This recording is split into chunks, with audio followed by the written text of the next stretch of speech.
Primeiro, agradecer a presença de todos e todas. É muito importante que vocês estejam aqui, né, discutindo o nosso território, discutindo políticas públicas para o nosso território, né? Eu queria abrir essa fala me solidarizando com a situação que se encontram os rios da Amazônia. E é importante que a gente pontue aqui, porque a situação lá está calamitosa.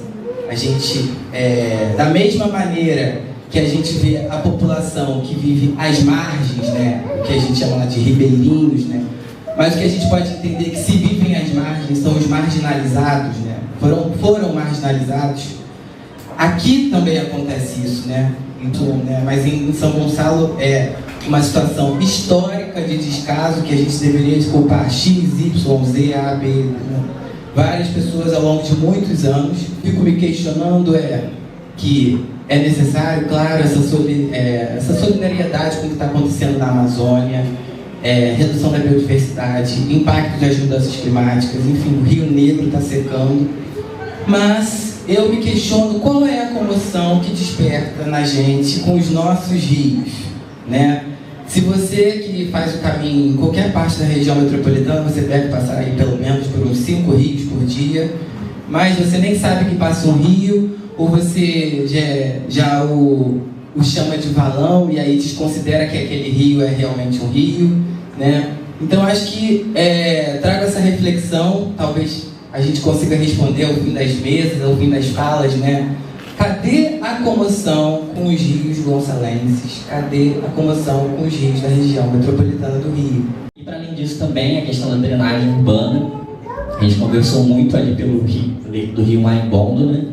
E no infográfico também traz um dos principais bairros, de acordo com a Defesa Civil, que são mais afetados aqui pelas enchentes, mas que, conversando com a população, esses bairros são só alguns de vários na cidade que sofrem com esse problema, né?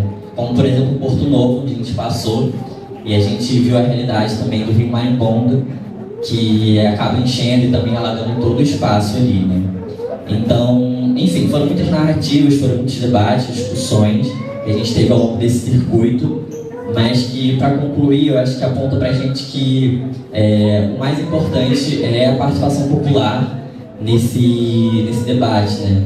Porque é isso, a gente percebeu que o povo quer falar sobre, o povo tem muito a dizer, o povo já faz muita coisa, cria várias tecnologias sociais que permitem a gente criar horizontes melhores para o saneamento. Então a gente tem como proposta, né, a gente vem com essa veia de escutar as pessoas, de conseguir aproximar essas pessoas da construção das políticas públicas. Porque do que adianta as políticas públicas se elas não atendem à população? Se elas não atendem às particularidades de cada local? Se elas não estão escutando as pessoas que não têm voz para colocar, né?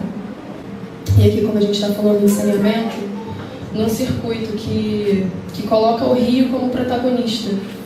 O que vai ser da nossa cidade? O que vai ser da gente sem um rio, na real, né? A gente nem lembra muito deles, dos rios que atravessam as nossas vidas, os nossos bairros. No nosso dia a dia a gente não lembra deles, mas a nossa vida depende completamente deles. E quando a gente fala de preservação ambiental, o saneamento básico também passa por isso. Porque como a gente começou o nosso circuito lá na APA, como que os rios vão estar bem abastecidos e a gente tem uma boa distribuição de água se a gente não cuida de onde eles nascem, né? Como que a gente vai preservar os nossos manguezais, preservar as nossas praias e esses ecossistemas se a gente está entupindo os nossos rios com lixo, com resíduos sólidos e afetando a cadeia animal, afetando a comunidade pesqueira. Eu tenho quase 60 anos, imagino que quem estiver perto da minha idade e cresceu aqui em São Gonçalo, não vou apontar para ninguém. Senão ninguém vai dizer que pô. Não, mas muitas pessoas que eu conheço que tiveram seus avós, talvez, na década de 60, 70, assim, avô, bisavô, gente, mas né, da década, antes da BR, teve uma relação completamente diferente com esses rios. Né? Quem você quer ser quando você tiver 57 anos? Que Praia das Pedrinhas você quer frequentar? Quando você tiver 57, eu faço assim.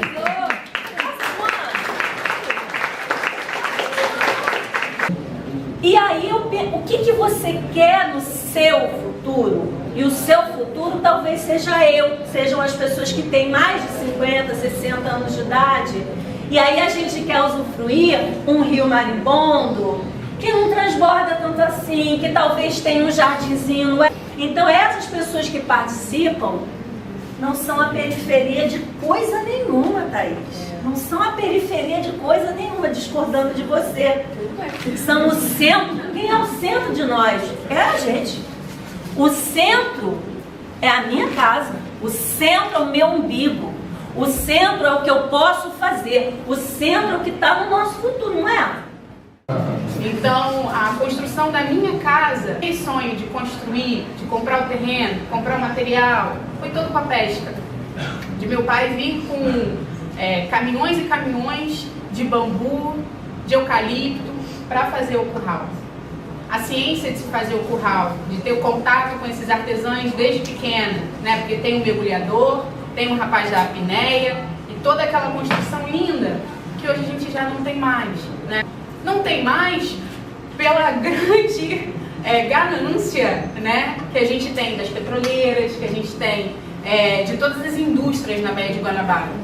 Então, é pensar para além da nossa caixa, né, dos problemas que a gente pode repensar, por mais que a gente não seja herói, mas a gente pode construir junto. Eu acho que é meio que isso, né? Vamos falar de sonho, né? O meu grande sonho com a Gradinha é pensar numa outra escola de arte. Uma escola de arte que a gente assuma o lugar do artesão, assuma o lugar das tradições, assuma o lugar dos pescadores e todos juntos coexistindo. Porque a palavra coexistir, eu acho que ela se adequa em qualquer lugar. É pensar em construir junto. Cada um com as suas potencialidades, originalidades, mas pensando num caminho e num futuro que seja coletivo e conjunto. Obrigada a vocês.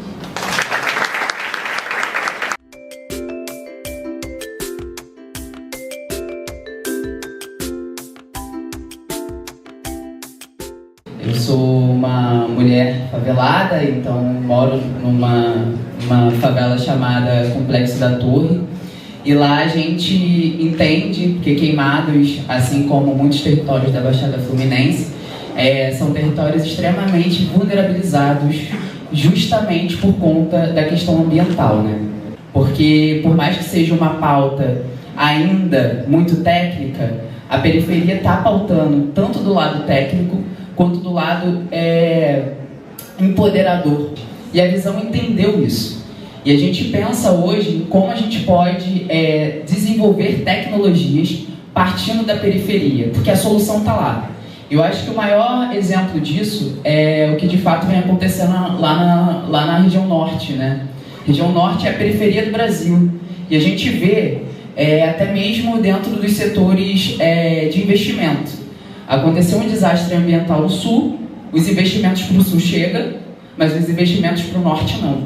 E é exatamente esse retrato que a gente tem dentro do estado do Rio de Janeiro. A geração cidadã de dados, ela é basicamente a forma que vocês conseguem, que nós conseguimos incidir dentro do poder público.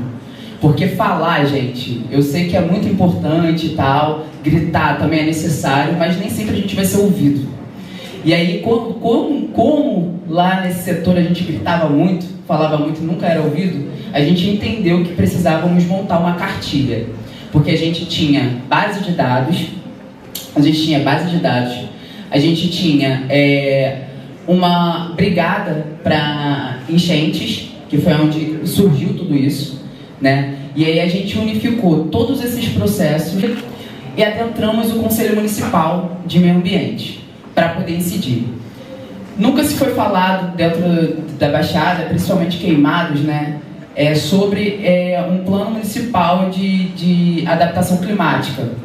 E foi onde a gente começou a levantar esse processo, né? A gente se unificou ali, começamos a pesquisar, montamos o diagnóstico dentro da cartilha e hoje, atualmente, dentro da Secretaria de Meio Ambiente, a gente conseguiu fazer com que o plano de adaptação climática fosse uma realidade e está sendo montado um GT, onde a gente pense isso lá no município. Acho que a gente falar que vai acabar assim de uma hora para outra é complexo, né? Mas reduzidos, né? Reduzir os danos, eu acho que é um excelente início para a gente de fato conseguir adiar o fim do mundo.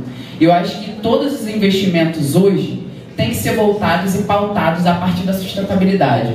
Não tem como a gente falar sobre pavimento sem falar sobre um cimento sustentável, pô. Então a gente está falando sobre inúmeros outros fatores.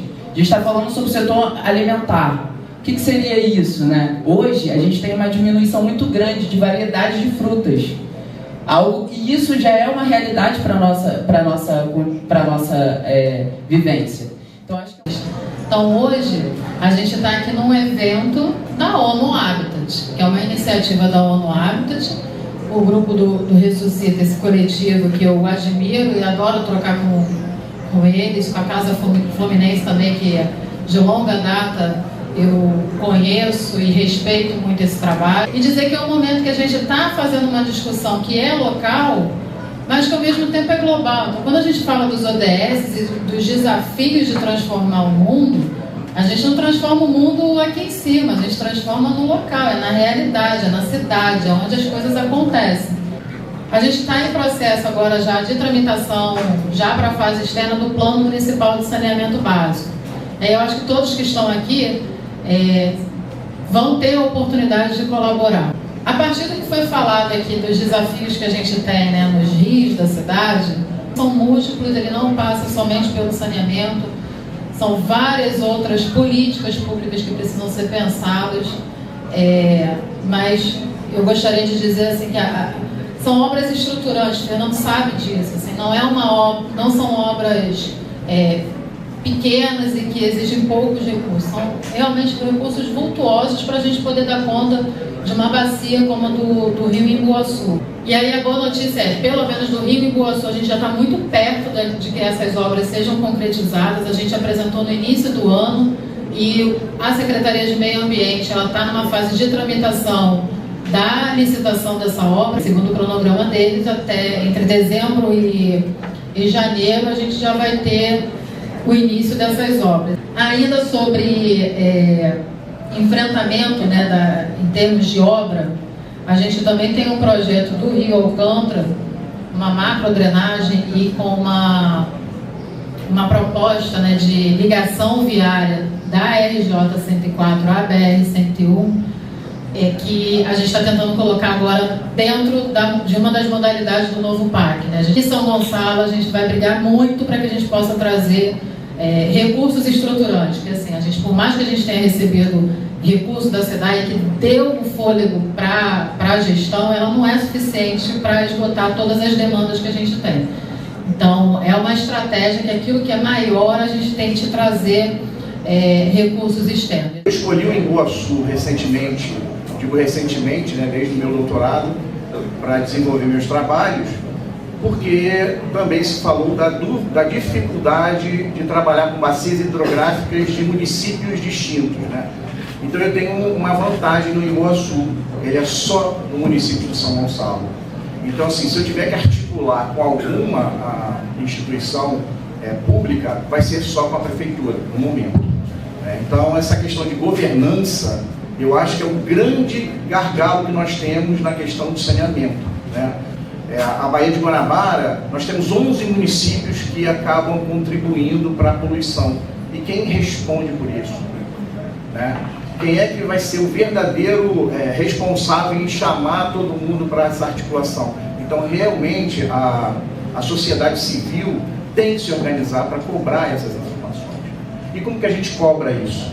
Com ferramenta, né? Como administra isso, né? Então, assim, a gente tem que ajudar, sim, nos programas. Foi lançado mês passado o programa Bahia Azul, né, pelo Estado. Então, esse programa define quem vai ser o gestor, né, de toda essa governança, né, quem vai se responsabilizar em atrair todo mundo e discutir essas questões. E também define uma possível fonte de recurso, né, no FECAM, direcionando para as questões ambientais da Baía de Guanabara. O problema é que é o seguinte, gente, o poder público, muitas vezes, ele não sabe o que fazer com esse dinheiro. Né? Por mais que a gente tenha técnicos, Por mais que nós saibamos as necessidades, nós precisamos de direcionar. Esse que é o papel da sociedade civil. Nós estamos desenvolvendo um projeto de biotecnologia, né? No Rio Iguaçu. Já foi assinado um convênio com a SEAS, né, que é a Secretaria do Ambiente do Estado, e apoiado pelo INEA. O INEA vai ficar monitorando o Rio Iguaçu enquanto a gente aplica uma biotecnologia para reduzir, né, a matéria orgânica que está entrando in natura na Baía de Guanabara. Então, assim, é uma forma da gente contribuir também com a pesquisa associada ao poder público, e mostrando que a sociedade sim está presente, seja ela pela universidade, seja ela pelos moradores, seja ela por qual caminho que seja.